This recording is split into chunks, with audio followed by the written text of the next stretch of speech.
এই ট্যাক্সিটাকে দেখুন একবার, মন দিয়ে দেখবেন কিন্তু।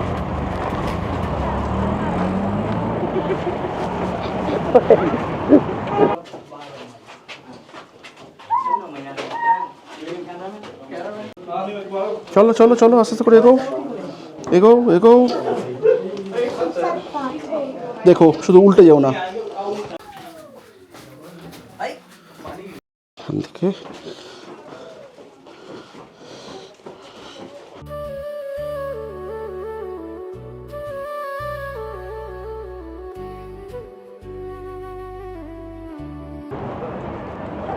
এটা অ্যাকচুয়ালি একটু দেখতে পাউরুটির মতন হয়।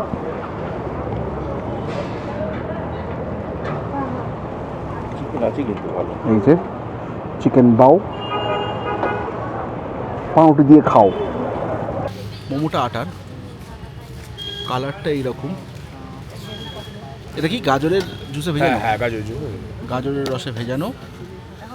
আর সেম এখনই এইমাত্র হলো। আমার ঠিক পেছন দিকেই একটা লোকাল চাটু স্টল রয়েছে, তো ওখানেও গিয়ে একই জিনিস জিজ্ঞেস করলাম, আমার সামনেই একজন বসে খাচ্ছে কি, সে আমাকে দেখে সিম্পলি রিজেক্ট করলো।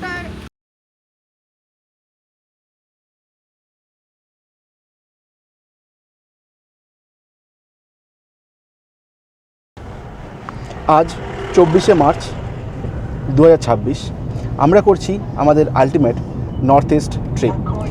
অলরেডি আমাদের অরুণাচল ভ্রমণের গল্প, অরুণাচল ভ্রমণের ব্লগ অলরেডি আপলোড হয়ে গেছে এই চ্যানেলে। এছাড়াও আমরা এখন রয়েছি মেঘালয়তে, আর মেঘালয়ের সমস্ত ডিটেলস দিচ্ছি কিন্তু এই চ্যানেলে। সুতরাং আপনারা যদি এর আগের ব্লগগুলো না দেখে থাকেন, অবশ্যই সেগুলোকে গিয়ে দেখে আসুন। এবং আমাদের আজকের ভিডিও থাকছে মেঘালয় এবং চেরাপুঞ্জির আশেপাশের সাইট সিনগুলো নিয়ে। Good morning from Cherrapunji. আজকে আমরা এখন আছি চেরাপুঞ্জির গেস্ট হাউসে। আমাদের গেস্ট হাউস ছিল কোয়ারেন্সিয়া গেস্ট হাউস, আর আপনাদেরকে দিয়ে দিই এই গেস্ট হাউসের লুকটা, যেখানে আমরা ছিলাম দুদিন। গেস্ট হাউসের এক্সপিরিয়েন্স খুবই ভালো, কোনো রকম কোনো প্রবলেম কিছু আমরা ফেস করিনি। রুমগুলো বেশ ভালো ছিল, সুন্দর। আর এখানে সমস্ত রকম যা যা এক্সপেক্টেড সার্ভিস সেগুলো ছিল, বাট একটা সুন্দর মেসেজ এখানে দেওয়া আছে, সেটা কিন্তু অবশ্যই খেয়াল রেখে। তো এই ছিল আমাদের রুমগুলো। রুমগুলো যেহেতু ওপরে শেড টাইপের, সুতরাং এ পাশটা একটু উঁচু, ও পাশটা একটু নিচু, সেটা কোনো প্রবলেমেটিক কিছুই নয়। একটা আলমারি, এখানে বিছানা, আর বাথরুমও বেশ সুন্দর। এবং আর একটা রুম এপাশে,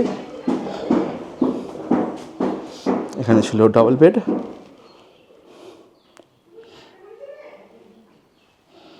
আর বাথরুম। আমরা যে কটা গেস্ট হাউস বুক করছি বা বুক করেছি, সে কটা প্রতিটাই কিন্তু বেশিরভাগই গুগল থেকে সার্চ করে। তো কোয়ারেন্সিয়া আমি কন্ট্যাক্ট ডিটেলসটা যে ডিসক্রিপশানে দিয়ে দেবো। এছাড়াও আপনারা যখনই কোনো গেস্ট হাউস সার্চ করুন না কেন, গুগলে অবশ্যই সেই জিনিসটা একবার দেখে নেবেন। এবং রেকমেন্ডেড কখনও আগে থেকে পেমেন্ট করবেন না যতক্ষণ না আপনি গেস্ট হাউসে এসে উঠছেন। বিভিন্ন জায়গায় বিভিন্নভাবে আপনি এর জন্য স্ক্যামের শিকার হতে পারেন, যদি না আপনি একটু অ্যাওয়্যার থাকেন। তো আচ্ছা, আজকে আমাদের প্ল্যান, আমাদের কালকে বাকি রয়ে গেছে মাউসুমাই কেভ, আর ওটা দেখে ফলসটা কি বললি পুলক, সেভেন সিস্টার্স দেখে আমরা এগিয়ে যাব ডাউকির দিকে। আর আমাদের আজকের স্টে মোস্ট প্রবাবলি ক্রাংশরি অ্যাজ প্ল্যান্ড। তো সেটা এবার রাস্তায় গিয়ে দেখা যাক আলটিমেটলি কী দাঁড়ায়, কেননা যতক্ষণ না আমরা বেরোচ্ছি ততক্ষণ এক্স্যাক্টলি বলে বোঝানো সম্ভব নয় যে আমরা কোথায় থাকছি বা কী করছি। আর এই কোয়ারেন্সিয়া গেস্ট হাউস থেকে এই হচ্ছে বাইরের লুকটা। আমাদের আজকে মাল বাঁধা কমপ্লিট। ঘড়ির টাইম বলছে 9:53।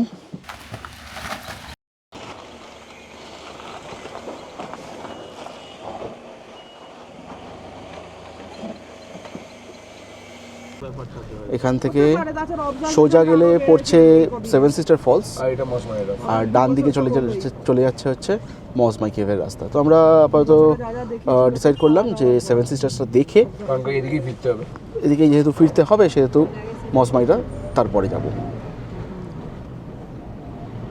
মেঘের রাজ্য মেঘালয়, যেখানে প্রকৃতি নিজের হাতে এঁকেছে এক অপূর্ব শিল্পকর্ম। পাহাড়ের বুক চিরে একসঙ্গে 7টি জলধারা গর্জন তুলে নেমে আসছে। এটাই সেই সেভেন সিস্টার ওয়াটারফলস। আজ চলুন নিজের চোখে আর ক্যামেরায় বন্দি করি উত্তর পূর্ব ভারতের এই অসাধারণ প্রাকৃতিক বিস্ময়। এটা হচ্ছে সেভেন সিস্টার ফলসের আসল নাম। আমি তো পুরোপুরি পড়তে গিয়ে 3বার হোঁচট খেলাম। Nohsngithiang falls. যদি উচ্চারণে এদিক ওদিক হয় প্লিজ জানাবেন। আপনারা এখন যে মনোমুগ্ধকর জলপ্রপাতটি দেখছেন সেটাই মেঘালয়ের বিখ্যাত সেভেন সিস্টার ফলস, যাকে নো স্নোগিথিয়াং ফলস নামেও ডাকা হয়। একটু আগেই নামটা পড়তে হোঁচট খাচ্ছিলাম। এটি পূর্ব খাসি পাহাড় জেলার সোরা অর্থাৎ আগের চেরাপুঞ্জির কাছে অবস্থিত।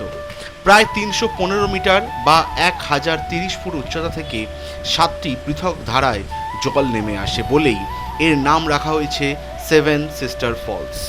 এই 7টি ধারা ভারতের উত্তর পূর্বের 7টি রাজ্যের প্রতীক হিসেবেও পরিচিত। তবে আমরা যখন এই জায়গায় এসেছি তখন একটা সম্পূর্ণ ভিন্ন দৃশ্য দেখতে পাচ্ছি। নাম সেভেন সিস্টার ফলস হলেও কিন্তু এই মুহূর্তে মাত্র 2টি জলধারা সক্রিয়ভাবে প্রবাহিত হচ্ছে, বাকি ধারাগুলোতে এখন জল নেই।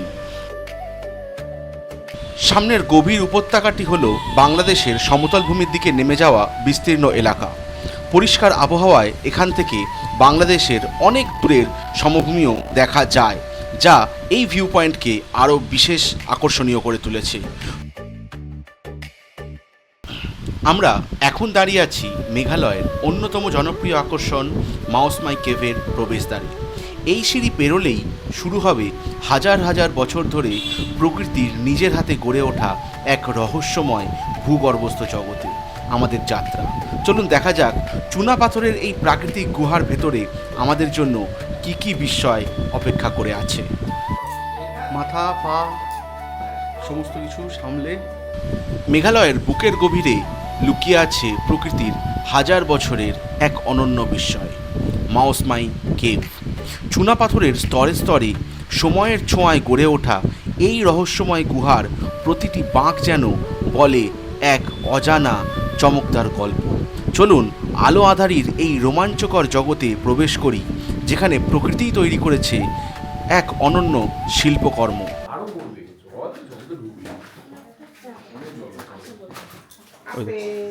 আয় তুই আমাকে যাস, আয় হাত ধর।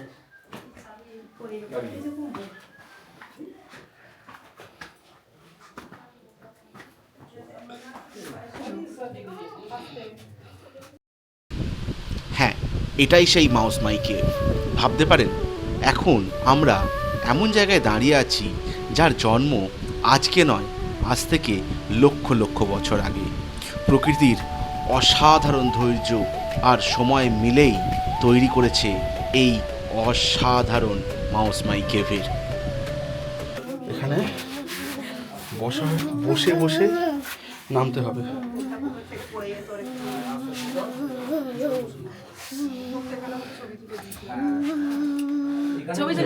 হ্যাঁ হ্যাঁ হ্যাঁ চলো আস্তে আস্তে করে, আস্তে আস্তে করে চলো। হ্যাঁ এই তোকে নিচু হতে হবে না, তুই তো এমনি যেতে পারবি। আস্তে করে পড়ে আস, নাড়া এবার, নাড়া এবার, নাড়া। চেরাপুঞ্জি পৃথিবীর অন্যতম বেশি বৃষ্টিপাতের অঞ্চল। বছরের পর বছর বৃষ্টির জল চুনাপাথরের উপর দিয়ে প্রবাহিত হতে হতে ধীরে ধীরে গড়ে তুলেছে এই রহস্যময় গুহা। মানুষের হাতে নয়, সম্পূর্ণ প্রকৃতির নিজের হাতে তৈরি এই বিস্ময়। গুহার ভেতরে ঢুকলেই চোখে পড়বে ছাদ থেকে ঝুলে থাকা স্ট্যালাকটাইট আর মাটির বুক চিরে উপরে উঠে আসা স্ট্যালাগমাইট। প্রতিটি গঠন তৈরি হতে লেগেছে হাজার হাজার বছর। তাই এখানে পাথর যেন সময়ের এক জীবন্ত সাক্ষী। সবচেয়ে মজার বিষয় হলো গুহার ভেতরের অনেক পাথরের আকৃতি ডিপেন্ড করবে আপনার কল্পনার ওপর। কারোর কাছে এগুলো হাতির সুরের মতো, তো কারোর কাছে খানিকটা পায়ের মতো, আবার খানিকটা মন্দিরের স্তম্ভের মতো, কিংবা বিশাল কোনো ভাস্কর্যের মতো বলেও মনে হয়। আজ আমরা যে অংশটি ঘুরে দেখছি সেটি প্রায় 150 মিটার দীর্ঘ, কিন্তু মেঘালয়ের মাটির নিচে লুকিয়ে আছে আরও হাজার হাজার গুহা, যার অনেকগুলো এখনো গবেষণার বিষয়। চলুন আরেক ধাপ এগিয়ে যাই, দেখি প্রকৃতির এই রহস্যের শেষ কোথায়। এইখান থেকে বেরোতে হবে, ওর জন্য বেশ খানিকটা ইজি। তুই নিচে তুই সোজা চ, তুই সোজা চ চ চ চ চ চ চ। এখানটা অনেকটাই নিচু। Thank you thank you thank you. এই জায়গার স্ট্রাকচারটা দেখুন, মানে এগুলো পুরো ওয়াটার ট্রিপিংয়ের জন্য এরকম শেপ নিয়েছে।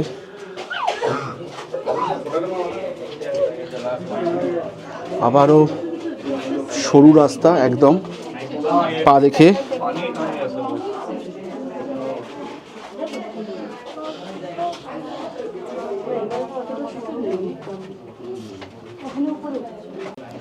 এইখানে এই পাথরটা একদম পুরো পায়ের মতন শেপ নিয়েছে।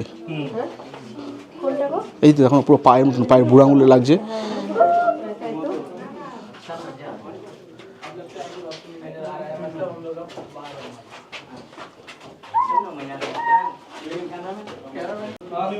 চলো চলো চলো আস্তে আস্তে করে এগো এগো এগো।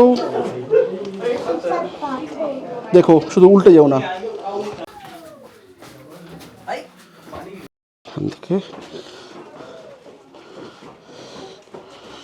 আবার এগোচ্ছি। এই জায়গাটা মনে একটুখানি লাইট লিক আছে।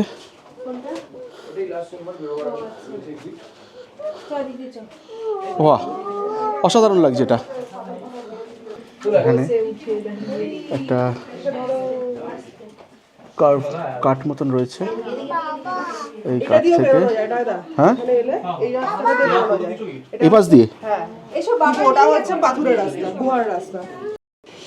আলটিমেটলি এসে পৌঁছেছি এক্সিট ওয়েতে। এখান থেকে বেরোনোর পথে মেঘালয়ান ড্রেস পরে ছবি তোলার সুন্দর ব্যবস্থা আছে। সুন্দর লাগছে আপনাকে?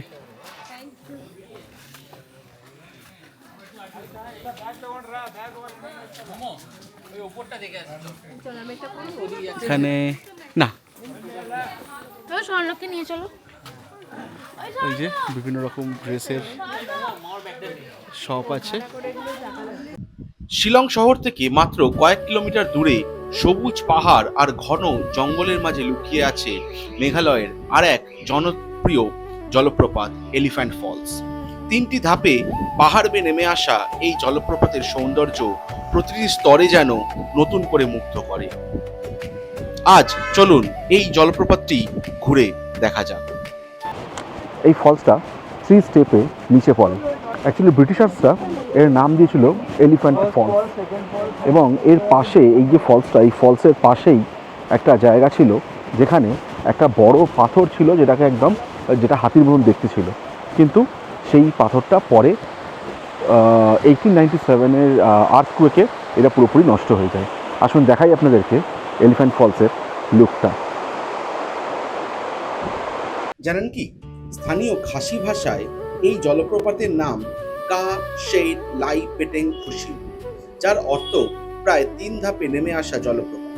আর সত্যি এলিফ্যান্ট ফলসের বিশেষত্ব হলো এর 3টি স্বতন্ত্র স্তর। প্রথম ধাপটি ঘন জঙ্গলের আড়ালে, দ্বিতীয় ধাপটি তুলনামূলক চওড়া, আর শেষ ধাপেই সবচেয়ে শক্তিশালী স্রোত দেখা যায়। প্রতিটি স্তরে নেমে যাওয়ার জন্য আলাদা সিঁড়ি ও ভিউ পয়েন্ট রয়েছে, তাই নিচে নামার সঙ্গে সঙ্গে জলপ্রপাতের সৌন্দর্যও যেন নতুন করে দেখা যায়। আমরা এখন আছি এলিফ্যান্ট ফলসের সেকেন্ড স্টেপে। তো আপনাদেরকে এর আগে দেখিয়েছি ওইদিকের ফার্স্ট স্টেপ, এইবার আমাদের এখানে রয়েছে সেকেন্ড স্টেপ, আর এরই মাঝখানে বানানো রয়েছে একটা সুন্দর ব্রিজ। আসুন আপনাদেরকে দেখাই এলিফ্যান্ট ফলসের সেকেন্ড স্টেপ।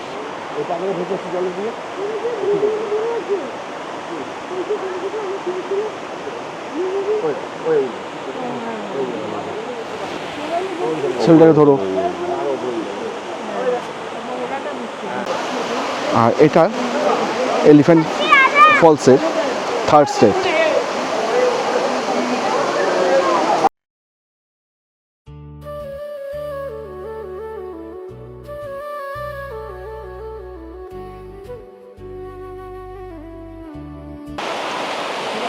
এই জলে কিন্তু কোনো রকমভাবে সাঁতার কাটা বা চান করা কমপ্লিটলি বারণ। আমরা এলাম ওই উঁচু থেকে এবং এবার আমাদেরকে ফিরে যেতে হবে অতটা উঁচুতেই। এই যে এন্ট্রি পয়েন্ট দিয়ে নামার সময় দেখে গেছিলাম এখানে আছে একটা ক্যাফে, পাইন হিল ক্যাফে। ভেতরে ঢুকে দেখি কি আছে এখানে। এটা পুরোপুরি ভেজ ক্যাফে। এখানে মোটামুটি কিছু বেকারি আইটেমস রয়েছে। কি আছে একটু দেখে নিই।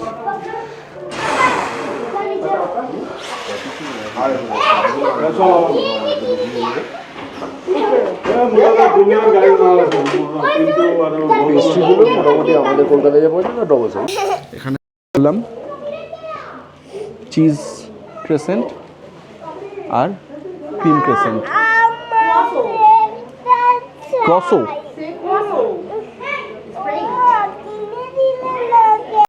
Next item hot chocolate.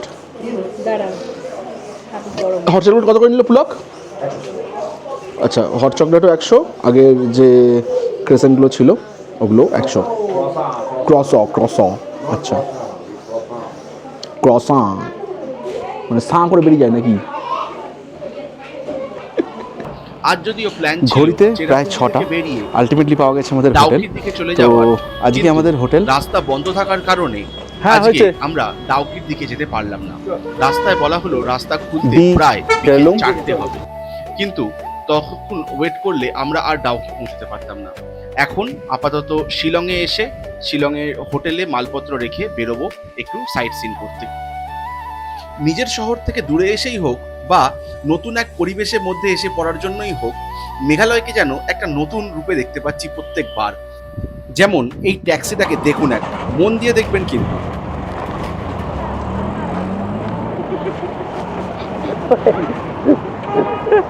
এই ট্যাক্সিটাতে করে পিছনের সিটে 4 জন, দুজনকার কোলে উঠে, সামনের সিটে 2 জন, পিছনে একজনকে এরকম গুতিয়ে ঢোকালো, চলে গেল। কি অসাধারণটা। লোকাল ফুড অর্ডার করতে বেরোলাম। এইরকম একটা চিকেন লেগ অর্ডার করলাম। এই হচ্ছে প্রাইসিং। এটা হচ্ছে বাও, জাস্ট মোমোর বিগার সাইজ। কাট চামচ দিয়ে কাট।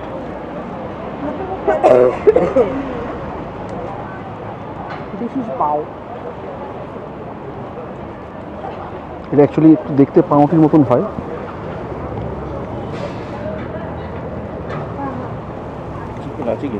এই যে চিকেন বাও, পাউরুটি দিয়ে খাও। আরে বাও মানে পাউরুটি চীনা ভাষায়।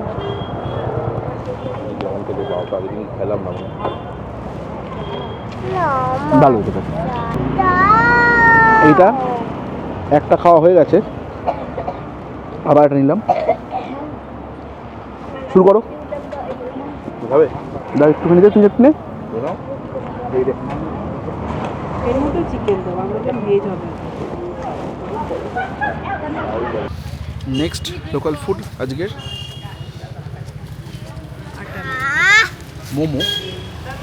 মোমোটা আটার। একে ধরো। মোমোটা আটার, কালারটা এইরকম। এটা কি গাজরের জুসে ভেজানো? হ্যাঁ, গাজরের রসে ভেজানো। আর চিকেন মোমো বাট আটার। আর একটা করে ধনেপাতার মোমো দিল, মানে এটা ভেজ মোমো, যেটা কিনা সরি এটা ভেজ মোমো। এই যে এই পাশে একটা দিল, এই পাশে একটা দিল, টেস্ট করার জন্য যে এটা হচ্ছে ধনেপাতার রসে ভেজানো। এখানে একটা লোকাল ফুড আছে জারো। তো জারোটা এমন একটা জিনিস যেটা কোনোভাবেই মানে এখানকার লোকেরা অন্য বাইরের কাউকে দিতে চায় না, কেন জানি না। শুনুন জারোর গল্পটা শুনুন। বল। এটার আমার এক্সপিরিয়েন্স 2.5 বছর আগে, কারণ প্রথম যখন এখানে আসি বেশ অনেক জায়গাতেই জাডোর নাম শুনেছি, জাডো খাবো বলে দিচ্ছে। আমার একটু এক্সপ্লোর করা ভালো লাগে, আবার নিতে নষ্ট করি না। আমাদের মুসলিম বন্ধু তো এরকম অন্তত 5-6 জায়গায় জিজ্ঞেস করেছি, যাকেই বলছি যে জাডো অ্যাভেলেবেল আছে কিনা, না মানে সিম্পলি নেই। হয়তো চোখের সামনে দেখছি কেউ খাচ্ছে, সেখানেও বলছে না নেই। এখানে মানুষের ফুড হ্যাবিট নিয়ে দাঙ্গা লেগে যায়, খুনোখুনি হয়ে যায়। তো সেই একটা দেশে দাঁড়িয়ে আমি এটা ট্রাইবের একটা সেন্টিমেন্টকে আমি অ্যাকনলেজ করতেই পারি যে হ্যাঁ, তারা যেটা খায় সেটা তারা লোককে জানাতে দিতে চায় না, তারা নিজেদের মধ্যে সেলফ সেন্ট্রিক হয়ে থাকতে চায়। আমি এটাকে অ্যাকনলেজ করি, এটা আমি তাদের মানে নিজেদেরকে প্রোটেক্ট করার একটা মেজার বলেই মনে করি। এক্ষেত্রে আমরা কপাল করে পেয়ে গেছি, সেটা আমাদের ভাগ্য। তো এই মানে খাসিদের মধ্যে এই ব্যাপারটা রয়েছে, এরা চট করে নিজেদের কালচারের জিনিস মানে চট করে কি অলমোস্ট করতেই চায় না। তো আমাদের কপাল গুনে হয়েছিল 2.5 বছর আগের সেই সময়, যে এই লাবান এরিয়াতেই আমি আর আমার ওয়াইফ হাঁটতে বেরিয়ে দুপুরবেলাতে অন্তত এরকম আমার 3-4 জায়গায় জিজ্ঞেস করেছি। লাস্টে একটা জায়গায় খোঁজ পেয়েছি যে এখানে পাওয়া যায়, ভেতরে ঢুকে গেছি। তো তখন দুপুরবেলা অনেকেই খাচ্ছে, অন্তত 7-8 জন বসে খাচ্ছে। তো ওই জন্য যখন জিজ্ঞেস করেছি সরাসরি মুখের উপর নাটা বলেন যে হ্যাঁ আছে, কত কী দাম বললো। তো ঠিক আছে 2 প্লেট দিয়ে দেন, বসে গেলাম। সেটা তো দেওয়া অ্যাটলিস্ট উচিত, মানে যে যারা যারা খেতে চায় বা যারা যারা হয়তো জিনিসটাকে ভালোবাসে, তো তাদের শেয়ার করলে তো জিনিসটার নামটা আরও ছড়াবে, লোকে জানবে বেশি। এবার ওরা চাইছে না। তুমি রিসেন্ট যে ঘটনাটা হলো অলিপাবে যে ঘটনাটা রিসেন্ট হলো, সেটা কি হলো? সে কি জানতো? সেটা তো আননোন, বাট ওরা তো তোমাকে জানিয়ে বলে দিচ্ছে। নট আননোন, ইটস লাইক জ্ঞানপাপি। সে কি জানে না ওখানে এক্স্যাক্টলি কি সার্ভ করা হয়? তার যদি অতই বাজবিচার হবে, সে সিম্পলি যাবেই না। এটা তো অলিভারের ঘটনার সঙ্গে এটা কোনো লিঙ্ক নয়। সেরকম সেন্টিমেন্টের মানুষ তো এখানে থাকতে পারে, সিমিলার সেন্টিমেন্টের মানুষ থাকতেই পারে, তারা এখানে অশান্তি পাকাতেই পারে, যে কোনো নট কানেক্টেড বাট সিমিলার, সেটাই বলছি। তো সেই সময়ও মানে এই যে আমি কোনো অবজেকশন না করে বা কিছু না করে দিব্যি বসে গেলাম, সেটাও একটা কেমন সন্দেহভাজনের চোখে, মানে যেই নতুন কেউ ঢুকছে, যারা খাচ্ছে বসে, যে সার্ভ করছে, সবাই আমাদের দিকে কোনো একটা সন্দেহভাজনের দৃষ্টিতে বেশ মেপে নিল। খাবার দিতে এলো, একটুখানি মেপে নিল। তারপরে যখন দেখলো যে না মানে কিছু না, আমি সিম্পলি খাওয়ার জন্যই এসেছি, তখন একটু চোখটা নরম হলো। কিন্তু এই ট্রিটমেন্টটা মোটামুটি 99% টাইম পাওয়া যায়, যে অফারই করবে এখানেও। মানে আজকে চোখের সামনেই হল অন্তত 3-4 বার সিম্পলি ডিপেন্ড। সেম এখনই এইমাত্র হলো, আমার ঠিক পেছন দিকেই একটা লোকাল জাডো স্টল রয়েছে। তো ওখানেও গিয়ে একই জিনিস জিজ্ঞেস করলাম, আমার সামনেই একজন বসে খাচ্ছে কি, সে আমাকে দেখে সিম্পলি রিজেক্ট করলো।